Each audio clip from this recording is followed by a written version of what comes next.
What are we discussing on today's Locked On Diamondbacks podcast? It's crossover time with Locked On Padres host Javier Reyes discussing, is Roki Sasaki on a collision course with the LA Dodgers, or do the San Diego Padres have something to say about it?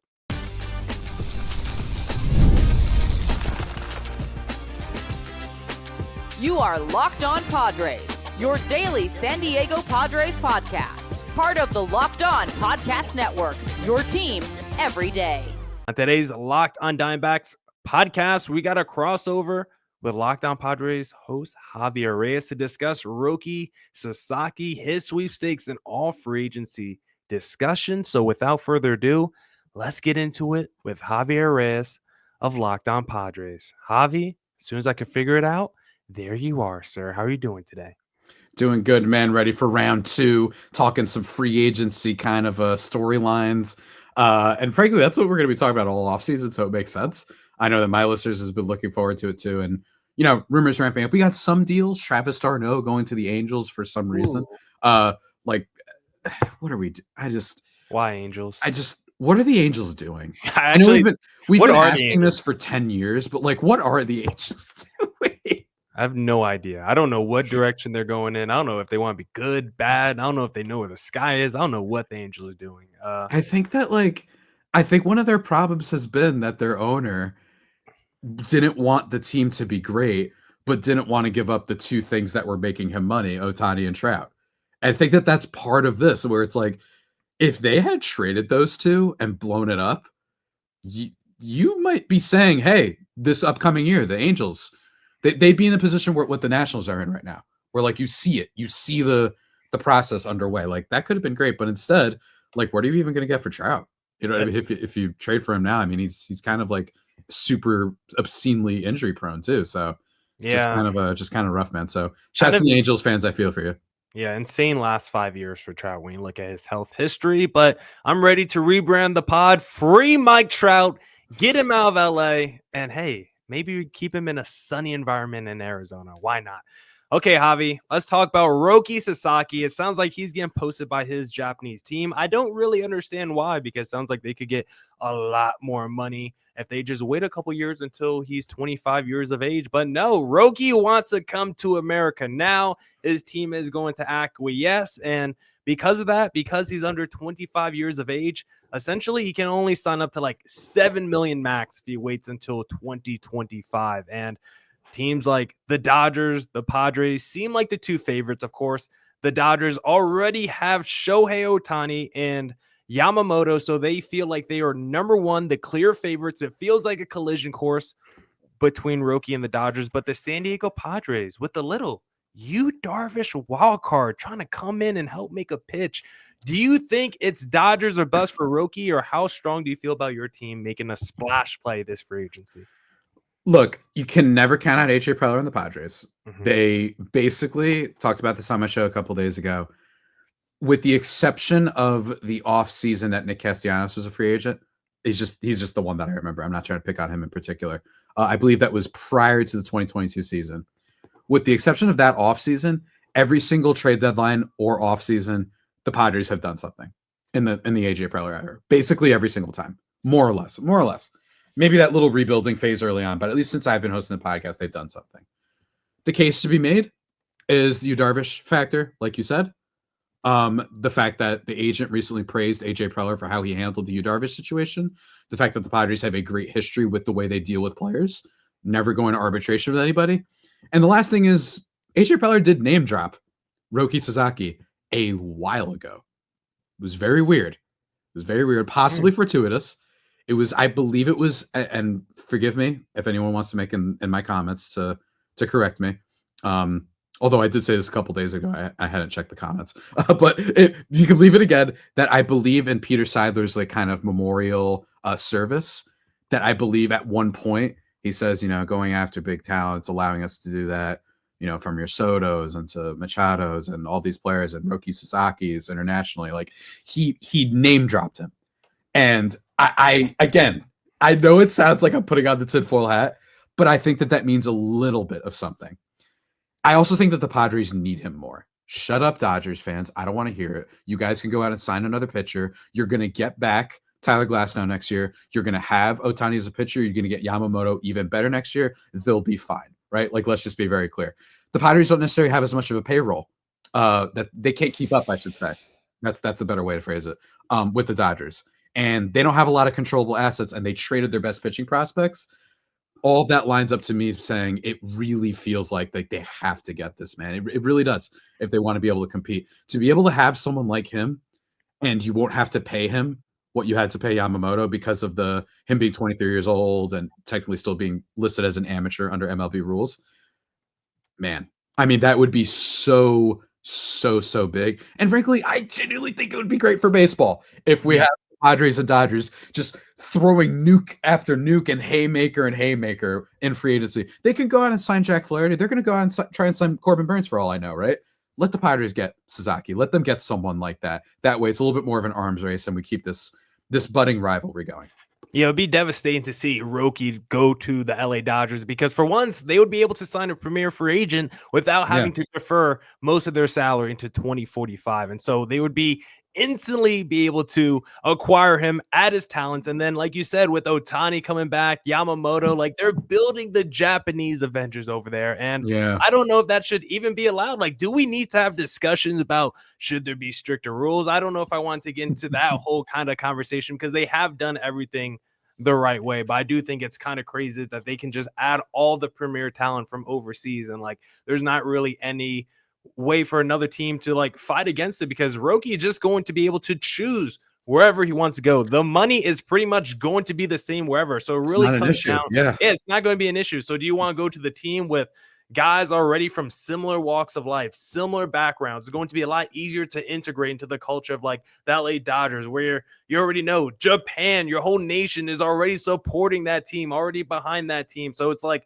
why wouldn't you go there if you're a Roki, right? I'm hoping the Padres pitches. Yu Darvish is already there, and then you can be the face, right? If you got Ohtani and you got Yamamoto, you're getting overlooked, right? But if you go to the Padres, you're now the premier Japanese stud over there. You don't want to be Kevin Durant, right? Love Kevin Durant for what it's worth. He rocks. But like, you don't want to get that type of treatment. Everyone's going to call you KD. Now, he has no idea what that'll mean necessarily. No, I mean, he might know. Right? I don't know. Maybe he follows basketball. But you don't want that. You know what I mean? You just don't want it. It's not as fun. Be cool. And honestly, frankly, Millard, go anywhere except the Dodgers. I don't even care. Go to the Mariners. Go to the Orioles. Just don't go to the Dodgers. This is so lame. Please don't do this. You know what I mean? Like, let's get some excitement here, and let's stop having it that there's only 4 teams that get the fun players. But Javi, you never complain when the Padres get the big players. Yeah, because the Padres are new. They're new to this. That's why it's great. They're a new player, right? Same thing kind of as the Mets. Nobody ever gives the Mets crap for that. Like, it's cool. Yeah, I would react the same way if the Cincinnati Reds tomorrow were like, we just paid Corbin Burnes and we paid Blake Snell. And by the way, we're also paying for Adames. Like, that would be great. It would be great for baseball. And for a player like this, the league has no excuses. You're going to learn a lot about the league if the Dodgers are able to get this guy too. Yeah, and I think there could be a new old player that we might have to watch out for when it comes to a lot of these big free agents with the Rokis and like even the Juan Sotos. The Boston Red Sox, I think, are a team that maybe watch out for this offseason because from the tea leaves, it sounds like they might actually try to get serious this offseason, but they've had that discussion before, so it's more of a wait and see. But this could be like the first move that really starts off that new era of Boston Red Sox, that they truly are getting serious about getting back into World Series contention. Now we'll discuss what the D-backs and Padres need to do this offseason if they want to close the gap with the LA Dodgers in segment number 2. But hey, if you're an Arizona Cardinals fan, then why not go on FanDuel and place a little wager on an upcoming game, because get ready to tackle the NFL action with FanDuel, America's #1 sportsbook. Right now, new customers can bet $5 and get $150 in bonus bets if you win. The FanDuel Sportsbook app gives you everything you need to place live bets on the NFL all in one place. So when you get a hunch in the middle of the game, you can check out the latest stats, view live play-by-play, and so much more on the same page where you place your bets. Just visit FanDuel.com to join today. My favorite thing to do on FanDuel is the same game parlay. Give me the Cardinals. Give me the Cardinals money line. Give me Murray anytime touchdown. Give me Marvin Harrison anytime touchdown. If you did that 3-leg this past week, you would have won. So go to FanDuel. Get started with $150 in bonus bets. If you win your first $5 bet, that's FanDuel.com. Never waste a hunch and make every moment more. FanDuel, an official sportsbook partner of the NFL. All right. Let's get back into the Locked On Diamondbacks, the Locked On Padres crossover. And Javi, I just want to start off before we get into the nitty gritty about free agency and picking our best free agents, who we think are the under the radar guys, maybe who we think a bust can be. I just want to know, like, for the Padres entering this offseason, coming off a really good postseason run, but a run where you felt like, you know what? Like I said, I picked the Padres. You had a lot of people picking the Padres, and we did feel, as great as the run was, maybe came up just a little bit short against the LA Dodgers. And so what do you think the Padres need to do this offseason to close the gap with the World Series winners? I think that it's going to come down to just them playing as well as them next year. I really do. I think they need the pitcher because of the Joe Musgrove injury. I think that you could have head into this offseason thinking, you know what? Let's just go get a Jose Quintana, just someone, a Nick Pivetta. You know what I mean? Ooh. Like that's actually a pitcher to watch out for, by the way. Low key, like not a bad pitcher, Nick Pivetta. Like under sub 4 ERA, like each of the last few years, I'm pretty sure. I'll Google it in a second to make sure I'm not lying. But I don't know if I might be a little bit crazy on that one. But maybe like expected ERA under 4 the last few seasons. Maybe that's what it is. Yeah, maybe that's what it is. But I think that I think they could have gone that route, but with Joe Musgrove being gone, I think that they need to try and get a pretty top line starting pitcher, which is why I think the Roki thing is so huge, because they don't necessarily have the biggest payroll flexibility in the world, and this would fix that situation. They could also go get Blake Snell, right? Just have the reunion. That would be hilarious if you just brought him back. I mean, there was that fun moment in the offseason when he sent them the pizza party. Apparently he would do like pizza party things for the Padres. And when he visited as a Giant for the first time, he still like sent them a pizza box or whatever. And I was like, he's saying, hey, for the record, guys. The Michael Jordan flu game. Be careful. Yeah. You gotta be careful with that. That's such a funny conspiracy theory. Like, I love that people think that that's what happened. I think it's adorable. But anyway, yeah, man. So I just think that that's kind of what they need to do. And then just some depth pieces, obviously, across the board in a bunch of different ways. But I think that's the biggest thing. It just feels like that's it. It really does. I don't think they need to like go crazy for relief pitching. I think it's okay that they're losing Tanner Scott. Got to get that pitcher, man. It feels like they have to. Yeah, Joe Musgrove, Tommy John, that hurts a lot. And at the end of the year too. So you're not even getting him halfway through the year or anything like that. You're not having him. So yeah, who are the biggest pending free agents right now for the San Diego Padres? It is Tanner Scott, it is Ha-Seong Kim, and then it is Jerickson Profar. Oh, and then who do we think we're bringing back, if any, of those 3 guys? And do you think they're going to get like massive, like Profar coming off the season he just had? Like, what's his market value looking at? I think Ha-Seong Kim's probably a little bit cheaper, but I still think he still had a very good season. I think he's still a very useful, like super utility guy. So I do think some of those Padres players could get a little expensive quick. Athletic projected 3 years, 48 for Profar. Okay. I think that it's Profar that they bring back. I know that the reports haven't been encouraging, though. There's been reports that say it's likely he isn't reunited with them. That's scary because his vibes and everything seem to just be like this is where he's beloved the most. I think a 3-year, 45 type of deal with maybe one of those years being an option, a club option for the 3rd year, I could see that happening. So like a little bit less than what Bellinger got, I think is what we're looking at here. But unlike Bellinger, I do think that there's a good portion of it that is pretty legit. The thing that isn't legit is that he had like I think he had a 326 WRC plus at high leverage this year, which is obscene. So like that's not happening again, right? So I think aside from that, I think he's a quality player to pick up. And I think that the Padres are still going to at least try to bring him back. So that'd be the one. Tanner Scott and Ha-Seong Kim, I think, are gone. So you don't think Profar's season was like, you think it's sustainable what he did? Obviously, he like slowed down from what he did in the first half to the second half. But do you think it's at least repeatable, like close to what the numbers he put up in 2024? Yes, I think that you saw tangible changes while Bellinger, he got better. But like, for example, Cody Bellinger, I love using weighted on base versus expected weighted on base as just the like an initial advanced stat to tell you if someone was getting lucky. An initial one. It's not the full story. But Bellinger in 2023, his weighted on base was 370. His expected was 327. That's an insane drop. And guess what happened this year? It was 322, right? So that's what happened. With Profar, right? With Profar on top of the swing changes, he got a much more direct path to the ball. There's a great article on Fangraphs about this. 364 or 365 weighted on base, 364 expected. I think that there was stuff he did this year that suggests that, let's say that the WRC plus goes down from 139. Maybe he's a 125 guy at worst, right? And then, not to mention all the clubhouse stuff, I think he could be good there. The reason why he's not going to get a major deal, I think the biggest thing is that, unlike Bellinger, not a good defensive player. I think that's the problem with him. But I think a good amount of it is sustainable. And it's not like he's old, right? It's just, it feels like he is because he's been in the league so long because he was so young. So I would be open to bringing Profar back. That's our guy. So why not? Profar, only 31 right now, be 32 at the start next season. So yeah, definitely not old at all. Tanner Scott is someone that I would love the D-backs to go after. Just think he could get those top relievers on the market could just get a little too pricey sometimes. But when actually looking at the free agent market, Javi, how do you actually look at the tier one? Who do you actually, if you had to just rank like tier one free agents, the biggest needle movers, the biggest like earth shakers this free agency, who do you have? Because for me, my tier one is only 3 players. It's Soto, it's Roki, it's Corbin Burnes. There are other players who are very close, guys who could pitch or play like they're tier one, but in terms of like consistency, that I would feel like for like the next 2 to 3 years or longer, I would say those 3 are like my tier one free agents this offseason.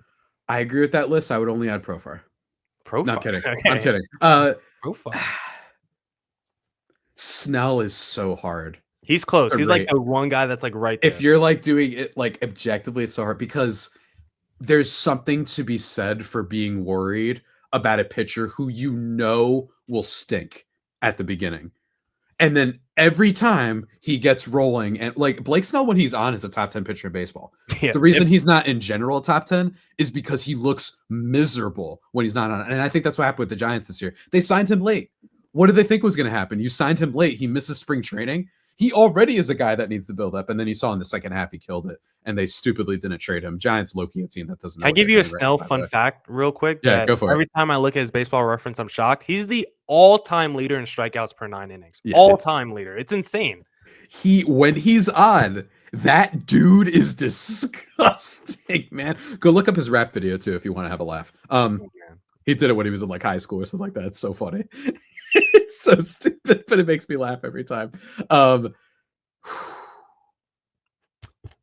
Yeah, I think it's Roki. I think Fried is a really good player. Fried is right there too. He's like Fried is a really good player, but I think you're right. The like top 3, like the ones that like everyone's gonna lose their mind over when the Jeff Passan notification drop. It's Roki, it's Burnes, it's Soto, and obviously Soto being the biggest. That is not just a free agent. That is like when we're growing up, you and I, like the A-Rod, right? Like, oh my God, A-Rod signed for how much? Oh my God, Miguel Cabrera signed for how much? That type of free agent. It's going to be one that absolutely sets the league on fire. I personally, at this point, I'm just rooting for like the most random team. I know it won't happen, but I think it would be hilarious if like the Braves somehow got this guy, or like the Phillies. Right? I wouldn't even buy the Phillies. The Phillies, the owner just being like, screw it. I don't care how much money I'm losing. We're going for it. I think that would be sick. Yeah. I don't know. That being said, it would also be hilarious if the Mets got him. It would be really, really funny if the Yankees let him walk across town. Oh, yeah. And then we'll still have to have media and reporters and everybody still pretend that Hal Steinbrenner cares about the team. He doesn't, guys. I promise you, he doesn't care. He cares the amount that you need. He clearly cares about how he's viewed, which is why I still think the Yankees get it done. Right? It's just going to be so bad. It's going to look so bad if you let him walk. But he does care about how he's viewed, but he doesn't actually care about winning the same way that his father did in George. So we'll see. I think they're just going to back up the Brinks trucks and just pay him $600 million. Right. Why not? You should. They make that money back in what, like half of season? Like, come on, it's the Yankees. There's not a player with better. The Yankee hat in the merch shop will make up for the money. You know what I'm saying? Like, come on now, let's do it. Yeah, and there's not a better player more suited for Yankee Stadium. But like I said earlier, that new old player, they already have the next meeting, I think, lined up with Juan Soto. Again, the Boston Red Sox, if they are serious this offseason, you throw it back to Juan Soto, then you got Devers and Soto in the middle of your lineup going to Yankee Stadium. We already know what Devers does in New York. You bring Soto back into the fold, that would rip the hearts out of New York Yankees fans. I would not be upset at that at all. Even as a Boston hater, not gonna lie, that would be hilarious if that happened. It would be so funny. I don't see it, but it would be so funny if they no. But it's for that reason. I refuse. They will if they hear, hey, Red Sox are interested. No, we can't do that. Like Mets is one thing. At least we won't have to face him, right? But no, they cannot. That would be insane if they let him go to the Red Sox. You cannot allow that to happen. Man. I believe Yankees will back up the Brinks trucks. And again, if you want to argue Max Fried or Blake Snell tier 1, I would not be mad at it because Fried is a guy who I think is an absolute stud, and whoever signs him, I think he will change life potentially for that new franchise. But I want to talk about some under the radar free agents and some guys who could be busts this offseason, Javi, in segment number 3. But hey, I first want to talk to you guys about SelectQuote because the World Series, the Super Bowl, the Olympics, the world's top athletes get to play in these top-level sporting events thanks to one thing, teamwork. And teamwork can also protect your financial legacy and your family's future. SelectQuote's licensed insurance agents are the perfect teammates when shopping for customized, affordable life insurance. They can find you the right policy to keep your financial legacy safely in your family's end zone. Other life insurance brokers offer impersonal, one-size-fits-all policies that may cost you more and cover you less, while SelectQuote's licensed insurance agents work for you to tailor a life insurance policy for your individual needs in as little as 15 minutes. Head to SelectQuote.com and a licensed insurance agent will call you right away with the right policy for your life and your budget. SelectQuote, they shop, you save, get the right life insurance for you for less at SelectQuote.com/lockedon. Go to SelectQuote.com/lockedon today to get started. That's SelectQuote.com/lockedon. All right, back here on the Locked On Diamondbacks, Locked On Padres crossover with Javier Reyes. And Javi, we discussed the tier 1 cream of the crop, but who do you think could be like a sneaky, maybe it's like a tier 2 guy, maybe it's like someone on tier 5, but who do you think is maybe a little bit more sneaky or dark horse or someone that you think is just good value this offseason that could perform like a superstar, but maybe going for a little bit less? You always ask the best questions, my friend. Oh, thank you. You always do. There's a lot of dark horses. I think that this is like a really fun free agent class. I really do. By the way, yes, it's expected ERA on the Nick Pivetta thing. It's not that great, but like as a guy you can probably get for nothing. I don't hate it. I'm going to say this is like my craziest take. Probably. I kind of wouldn't mind taking a shot at Eloy Jimenez. Ooh, I like that. I don't hate it. I don't. It's tough. It's tough, but basically here's what the prevailing thing would be. The prevailing thing would be it's been so bad. There's no way you're going to have to pay that much for him. And at times when he's been healthy, look, he hasn't played a lot. Like literally had not played more than 84 games, right? Never played more than 122. But here's some WRC plus numbers. 115 that rookie year when he hit 31 bombs, 138, 100, 143, 105. And I know he had in 98 games this year 78, but that was weird. It was the White Sox stuff. He's still kind of young, 27, going to be 28 next year. I think he's the type of player that if you're a team that's not a contender, you throw a 2-year deal, maybe a club option, and you say, you know what you're doing? You're doing what happened with Cody Bellinger. Cody Bellinger after the Dodgers gets like nothing. You bring him onto the Cubs, all of a sudden crazy value. And if you're not a contending team, maybe you flip him at the deadline, get some prospects. I think that could be a move for some teams. I don't mind him whatsoever. What else? Michael Conforto, I've been a believer in for way too long. I'm not going to do it this year. I'm going to try and resist. Paul Goldschmidt. Oh, we sure I mean, it looked bad this year though, man. He's 37, but could he have like one last like hurrah of a year? Maybe he could have like one last year. Maybe he's got a little bit of something left, right? His expected weight on base is 333. It's a little bit better than before. He's still Paul Goldschmidt, but it was rough. So I understand that being totally in on him. And then I believe the last one, let me see if I can find it really quickly. Obviously, is Jack Peterson a free agent again? Let me see. Yeah, he is a free agent. Is he again? Yeah. Mark Hanna, if you need a decent bat, it's not terrible. But I'd say like that would be my like one to throw out there in terms of sleepers. Is I don't think there's a reason why Eloy Jimenez was a hyped up prospect. Mm-hmm. And maybe if you just bring him to a culture that like knows what it's doing, right? Teams that know how to develop, you just activate him, stop him from doing all that weird stuff he was doing over there in Chicago. He's been effective when healthy. I don't think I do it if I'm like a team that really needs a DH to succeed, right? Like you don't want your season hinging on this guy. But if you're a rebuilding team, if you're those Nationals types, if you're I don't know what another, if you're a White Sox, but maybe like the Kansas City Royals who like to go like kind of like high risk, high reward a little bit, but can't like afford expensive players. He could be one of those guys where if he is right, maybe he could be like a 30 home run guy for you. Yeah, San Fran if they have space in any way, the Cubs if they have space anyway. I wouldn't. He's young, and it's very rare that you'll be able to get a player this young that's had moments before for basically nothing at this point. So I think it's a decent gamble. Barely any downside.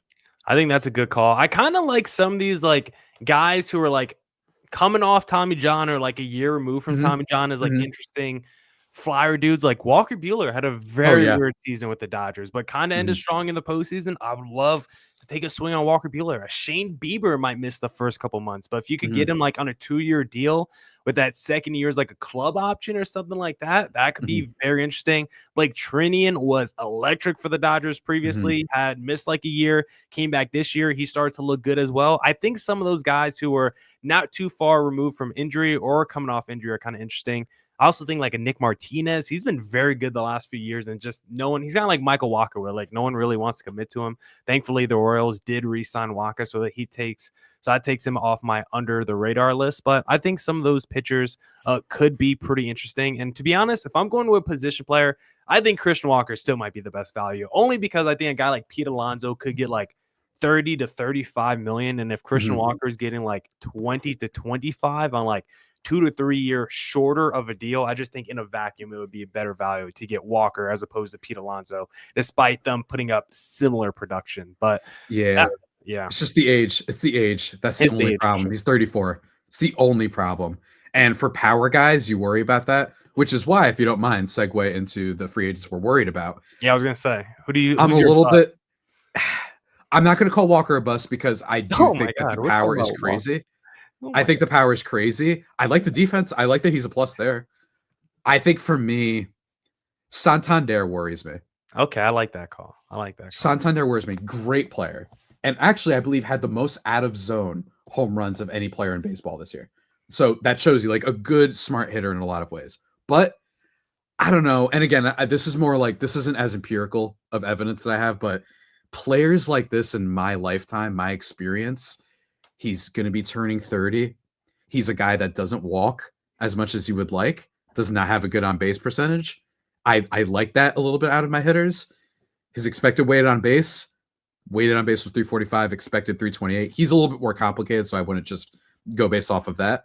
But I don't know, man. He makes me a little bit worried. I don't think, if you go on The Athletic, they're projecting 5 years, 105. That's like JD Martinez a few years ago. It's a little expensive. I just see a world in which he hits 230, 300 on base, but like 25 home runs, right? I see that being a possibility.